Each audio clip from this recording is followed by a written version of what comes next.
السلام البنات، كي دايرين؟ لاباس عليكم؟ نتمنى تكونوا بخير وعلى خير.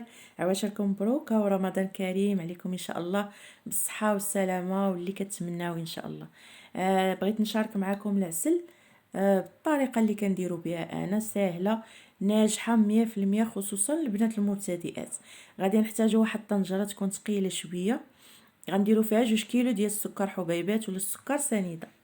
غادي نزيد عليهم حامضه مقطعه دوائر، وواحد الليمونه مقطعه دوائر، كتعطيه المذاق وكتنكهو حتى في المعسلات كيبان الفرق، تتحسي بالعسل راه فيه واحد النسمه زوينه. غادي نزيد عليه واحد لتر ديال الماء، وغنزيد كاس ديال الماء، كاس ديال كبير يعني ايطرو كاس ديال الماء. هذاك الكاس واخا تنخليوه يعني يفوت شويه الطياب، ما كيقصحش لينا وما كيتعلقش لينا لغط ملي كيبرد بزاف. صافي غادي نحرك هاد المقادير هادي، العسل مع السنيده حتى كينسجموا مزيان يذوبوا شويه. غادي نديرهم على نار متوسطه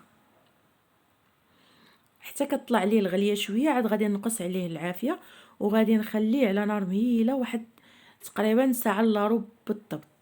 من نزيد ما نقص عليها.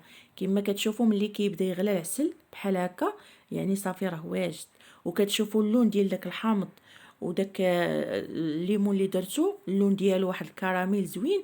صافي راه واجد يعني ما تفوتوش ليه الطياب. المشكله ديال العسل كتكون ديما في الطياب ديالو. كما كتشوفوا معايا لون زوين فيهم. صافي غنخليه حتى كتهبط منه هاد الغليه، وغنوريكم كيفاش كاين القوام ديالو. هانتوما كما كتشوفوا ملي كنهز العسل بحال هكا داك الخط كيبقى متصل ما كيتقطعش، يعني راه طايب مزيان هو هذاك. شفتوا معايا اللون؟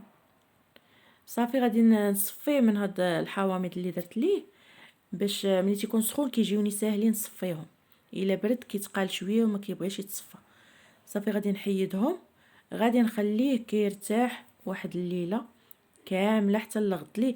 ودائما ملي تبغيو تخدموا المعسلات ديما العسل يسبق بواحد اليومين 3 ايام من الاحسن، باش كتشوفوا النتيجه ديالو واش صادق 100% ولا ممكن يخسر لكم داك المعسلات اللي غديروا به. يعني انا ديما كنخدموا بواحد 3 ايام، كنخليه حتى كيبرد مزيان ونشوفوا صافي راه هو هذاك. صافي عاد تنبدا نخدم به. انا غنخليه ليله كامله وغادي نوريكم من بعد ملي برد كيفاش ولا. كما كتشوفوا معايا البنات، هانتوما شوفوا تبارك الله كيجي غزال، لا المذاق ولا الشكل القوام ديالو. وتف يعني حتى باش تخدموا به في المعسلات كيجي زوين، كيلصق على الشباكيه البريوه كلشي كيشد فيه. كنتمنى تجربوه ونتلاقاو في فيديو جديد ان شاء الله.